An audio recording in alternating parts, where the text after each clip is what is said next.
Aton nga pagkabasahon bisa diri amon sa makita sa Romans 5 verse 1.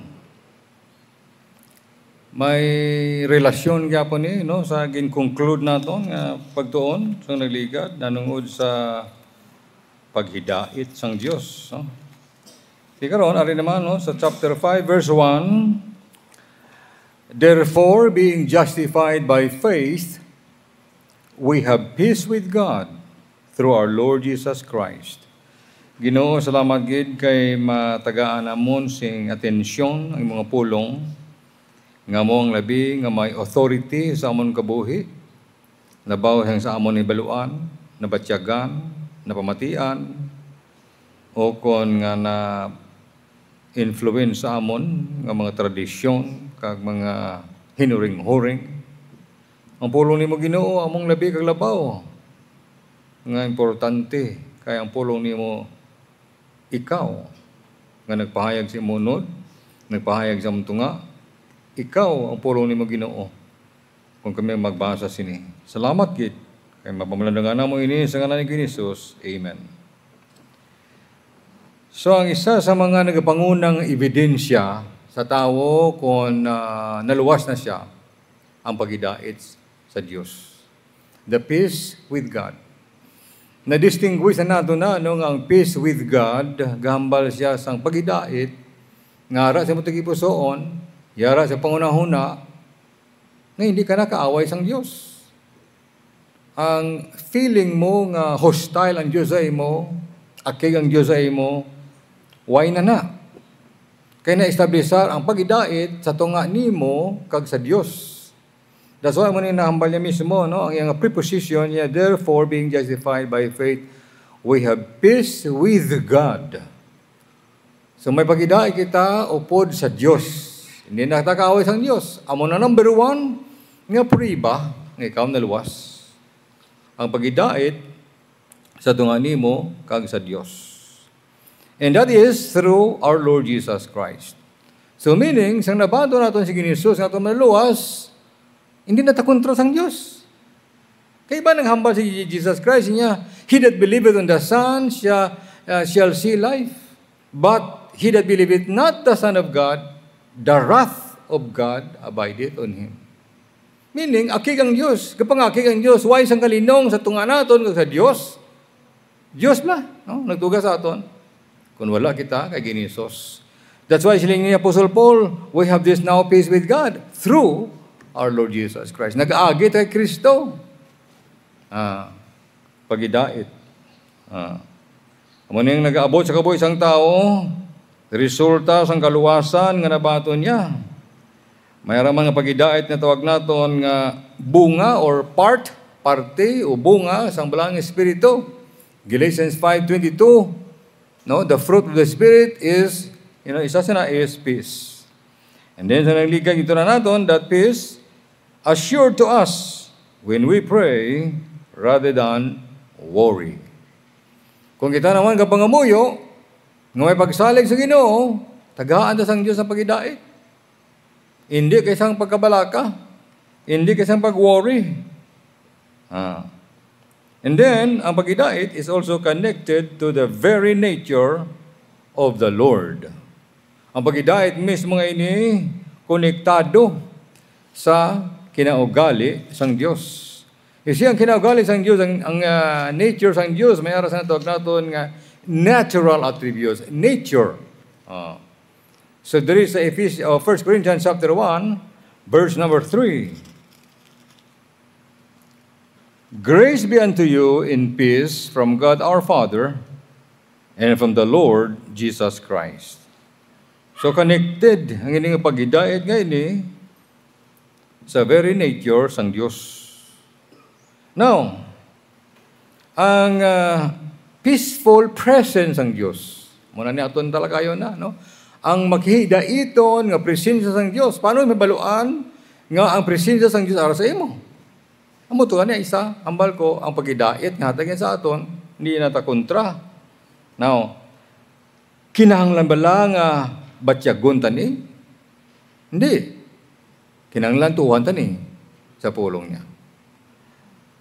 So, ang presensya sang pagidait sang Dios sa kabuhi ta, accompanied by thoughts, motives, desires, affections, feelings, and imaginations that are pure.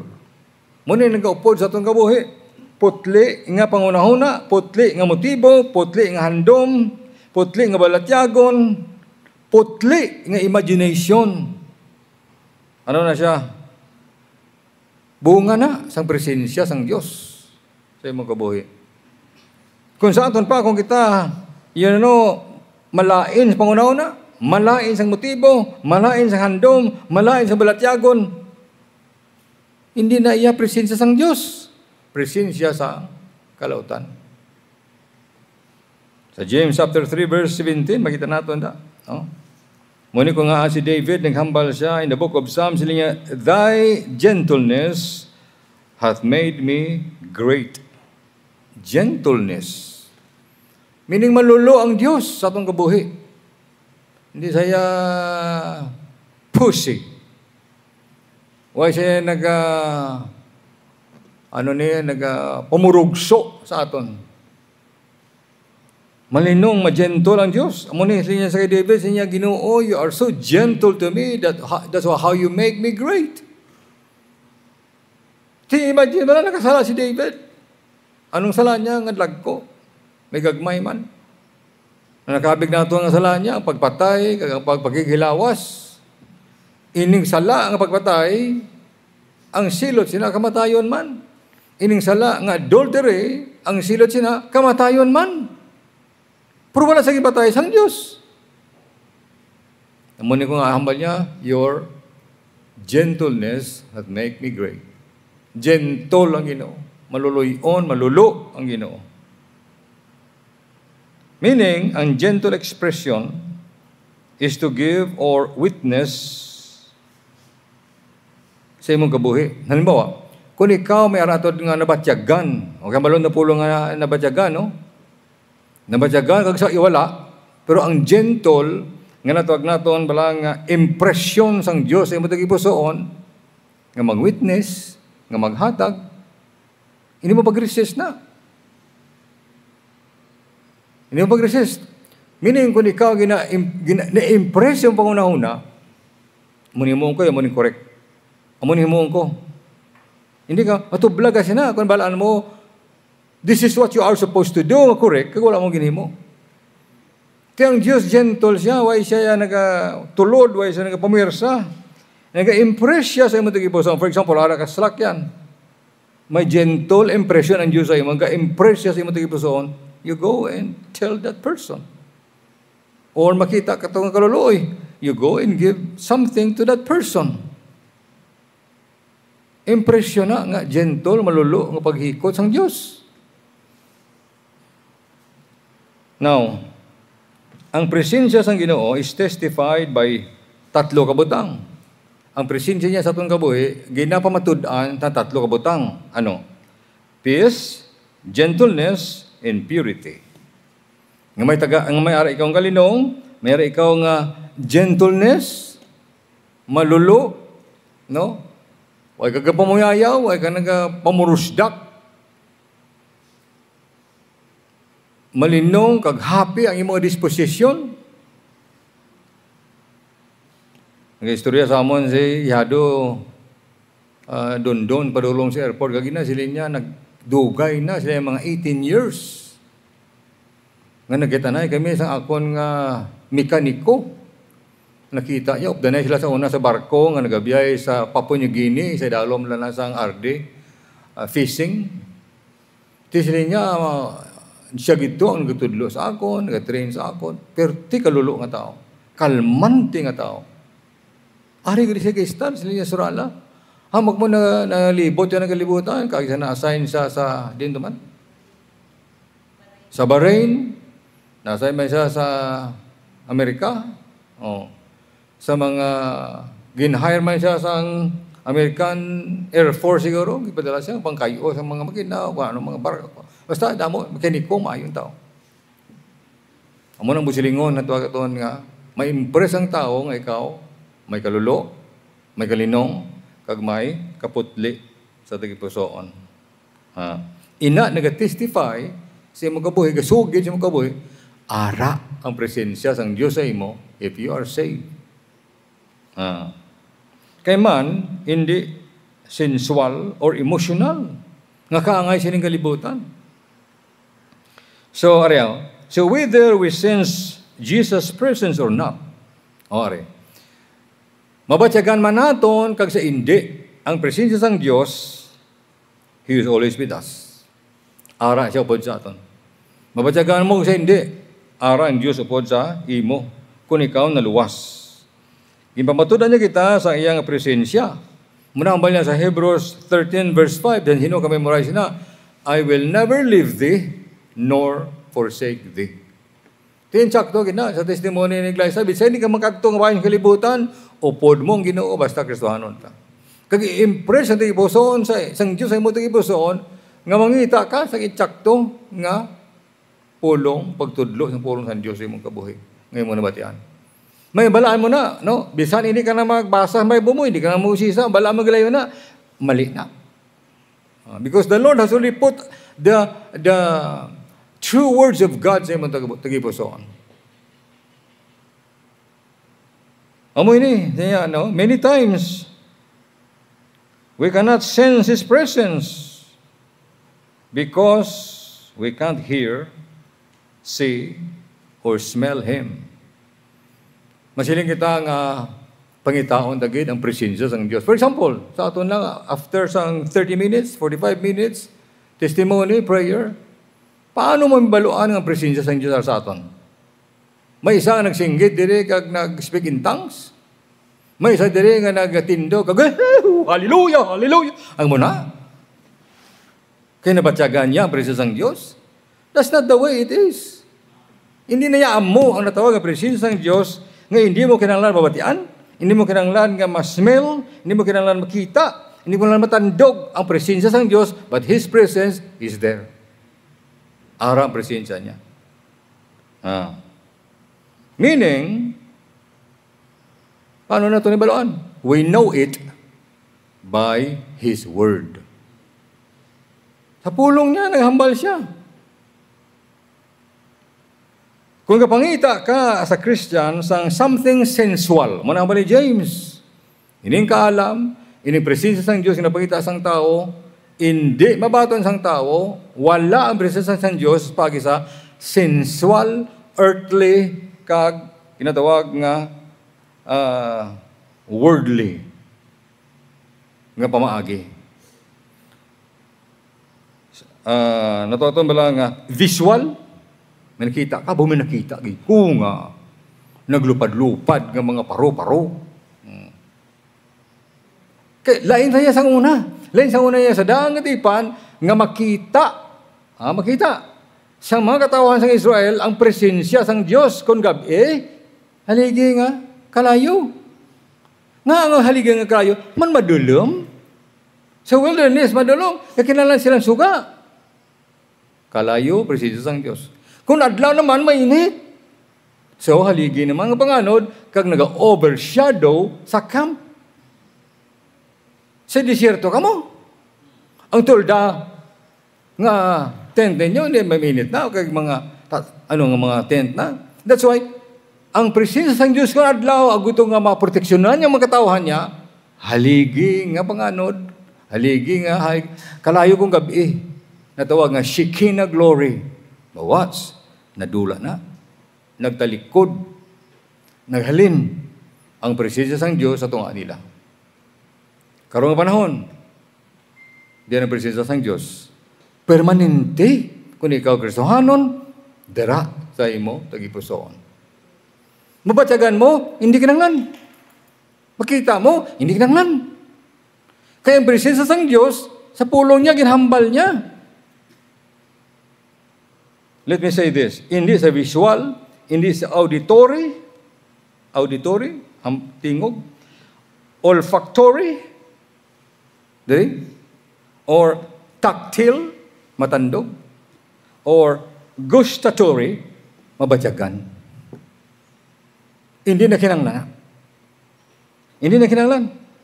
Kung amo nang napangita mo, then you are subject to be deceived by other spirits. Delikado na.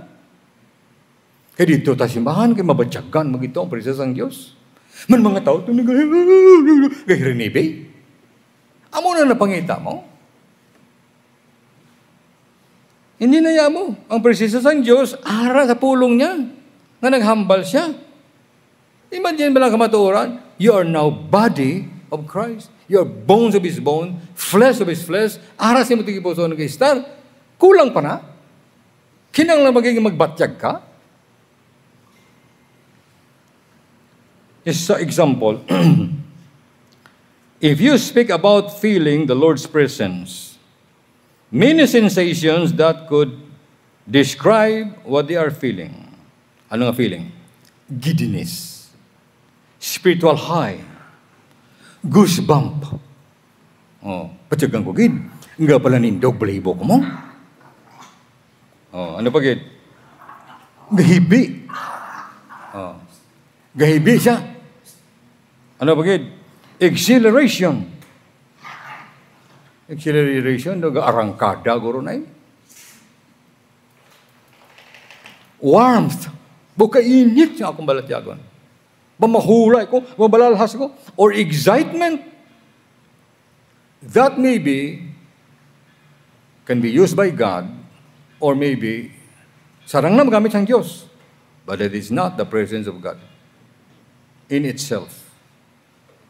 Because most of this feeling, nga gamuning tawo, because they are caused by pep rally, environment, moving preacher, may mga manugwali nga grabe mo. Nga nag-dramatize na. Ako gani, pamati lang ko sang, tali ka lang lagot. Gahibi ko ganis na. Gahibi kong batian ko tong isa ka Kristohanong babae, ginlogos ang pulis. Kaya ang pulis willing man nga magpamana sa pag-asawa sa iya, nagkadto sila balay. Kaya ang bayang tata niya, hindi ko na yung pag-asawa. Kaya gantandog ako. Sa sila yan, disidido siya, bato na lang na, kaya maayo man, kaya may ubra siya. Binato niya man, napakasal sila. Buntis siya, ginapitasan sa sang pulis. Sa higdanan nila, ginatikwang siya. Gahipos lang sa imisi. Ako gahipos man ko, pero sa walo, gahibit akan. Ginatikwang niya, gapang-yapyot nga mga hindi sa mahulog. Iribion siya. Sugid niya lang, ang maputwasan niya lang, ang mga kaupdanan niya, simbahan. Number 1, sala, ang inimo niya mo. Karon, ang Diyos nagpatawad sa iya. But, however, muninta po. One day, ang asawa niya, ang bana niya, mga obra, ang tao, ang kwarta na tago yan na, kuha niya pa na, kaginapinan niya to, yung, siyempre, nanay niya to, magabot nanay niya da, nakontra sa iyang asawa, napangayo kwarta, kuha niya pa to, ang kwarta, ginasupot sa asawa niya, para sa ilang anak, nga mabata na siya, sa kwarta, hatag niya pa to. Kaya nakastigo siya, ang bana niya, nga pulis. Palahubog.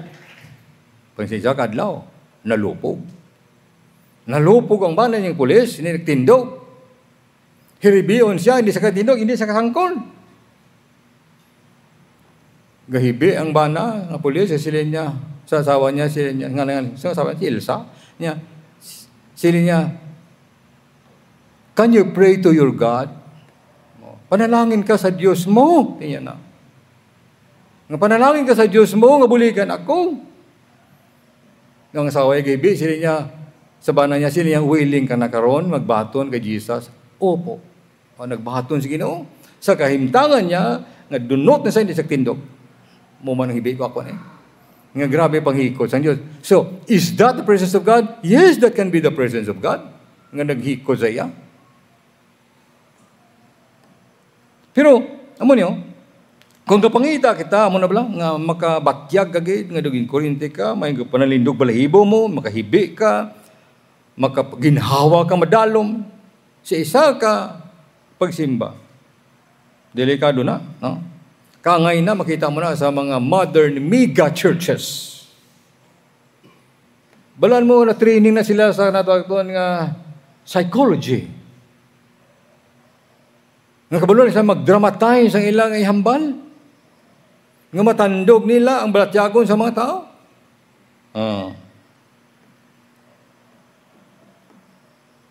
And most of this, involved sila sa natuag naton nga, experience the feeling.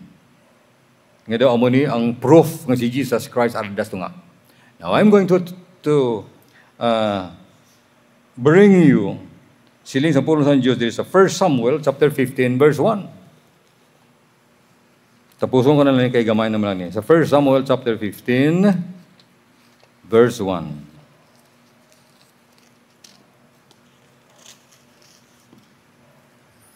Samuel also said unto Saul, The Lord sent me to anoint thee to be king over his people, over Israel. Ang sugpo niya. Now therefore, hearken thou unto the voice of the words of the Lord. Hindi ka na lang magbatyag siya, nga ginahikot na mangyari siya. No. Hearken unto the voice of the Lord. Pamatian mo lang tingog sa Diyos. Pamatian mo ang pulong sang Diyos. Sufficiente na pamatuod nga presensya niya sa imo da. Ang pulong niya. Ano pa rin isa? Sa 2 Peter. Sa 2 Peter chapter 1. Ano pa rin matawag natin rin bullseye. Nga paghambal ni Peter. Nga disregard yan ng mga hibi-hibi. Kag mga, mga balatyagon sang tao nga as if kung wala kag-experience ini, wala ang presensya sang Diyos. No! Ilang taon niyo hambal niya? Sa 2 Peter chapter 1, verse number 16. For we have not followed cunningly devised fables which made known unto you the power and the coming of our Lord Jesus Christ, but were eyewitnesses of His majesty. For He received from God the Father honor and glory when there came such a voice to Him from excelling glory, This is my beloved Son, in whom I am well pleased. And this voice which came from heaven, we heard, voice, pulong sa Diyos, ang batyan namon, halin sa langit. When we were with Him in the holy mount, bakit kinami niyo? Hamag mo, tingog sa Diyos, ilan na batian dito sa Gethsemane. This is my beloved Son. Tibatyagan nila? Diyos ang hambal. Listen, Verse 19. We have also a more sure word of prophecy. Yadto hambal sang Diyos halin sa langit. Pero mayroon kami nga pulong, sobra pa to kasiguro sa ginambal sang Diyos. Hindi mo manigar to, yata sang Diyos tingog. Pero mas sobra pa sa tingog sang Diyos. Ang ano? We have a word. More sure word of prophecy. Whereunto you do well, if you take heed as unto a light that shineth in a dark place unto the day dawn, and the day star arise in your hearts. Verse 20, knowing this first, that no prophecy of the Scripture. See, he talks about the Scripture. He talks about the Word of God. Nga ang pulong sa Diyos, kung may mabatian ka nga tingog, luwas ang tingog sa Diyos, manaog siya sa pagkuha sa aton sa rapture, inay automatic na, konektado na ang tingog sa Diyos sa aton nga Espiritu Santo nga nag-istarda. Gilayon, kung kapatay ka, buhiyong ka sa Diyos. Kung buhi, condemn sa Diyos. Kung makuha na sa Ginoo di, bahala sila da kung inaway na siya ang China, ang Taiwan, kag Pilipinas. Bahala sila da kung mag-ira sila kag magpalupok ang Iran sa iyang nuclear. Kay tinguhaon na sa Israel kag sa Amerika, pudpudon to ang ilang nuclear facility, pero ante sabi puro na kapulok po nila. So I don't care. Kung di man na siya haboy saba ko, praise God. Kay mauna ko ya. Padulong sa langit. Why you have to worry? We worry because we are concerned sa aton nga physical more than sa aton nga spiritual nga kabuhi. Di mo na hambal sa Diyos, masigurado pa ni ang pulong sa Diyos nga presensya niya sa aton nga. Sang sa nabatian namon. So, people should follow the voice of God. Duha ka butang man na, sundon mo ang hambal sang Dios sa pulong niya o kung hindi. Usually, kung kapangita ka sang feeling, mga kanta ba na ni Steve Green nga mga tandog ka, mga kanta na batian nyo da sa mga palibot-libot at itong inakanta mo sa baylihan. Parehas man lang kanta. Mga siling mo, dumakatalando ang kanta. It does not really speak the presence of God. Bisan sa gym, ang mga ginapatukar na, mga Christian music supposed to be. Iban nga mga sugarol, palahubog, babahidor na, kata-kanta man. Tiya belas ang presensya sang Diyos, ha? You have to follow or disobey the Word of God kung sundon mo ang imong balatyagon. To distinguish the presence of God versus the unclean spirits. Ang unclean spirit, ng panghikot sining kalibutan, maybe another Jesus, maybe another spirit, and they described in James chapter 3 verse 15, nga ini sensual. Kamagabay nga sensual, amo to, you hear, you taste, yung audible, mabatian nimo, matandog nimo, kag mabatyagan nimo sa imong kabuhi. Ina sensual na nga sa isang praise and worship. I do not believe nga mo nang balasihan sang presensya sang Dios. Kung nga man nagadamo magsimba, kung may praise and worship, because of the sense. See? That's not really follow nga presensya sang Dios na. Kay sense, sensual, senses. Ginoo, salamat gid sa mga pulong ni nga nagtudlo sa sabdong sa amon. Ang labi kalabay kung mao namang gini ang pulong nimo kay mo lamang ini amon nga paglaom kag ginakapyutan sa amon kaluwasan, sa amon pagalagad, sa amon Ginoo nga paglaom, bulahan ng paglaom sa imong pagkariliwan. Ang ngalan ni Hesus. Amen.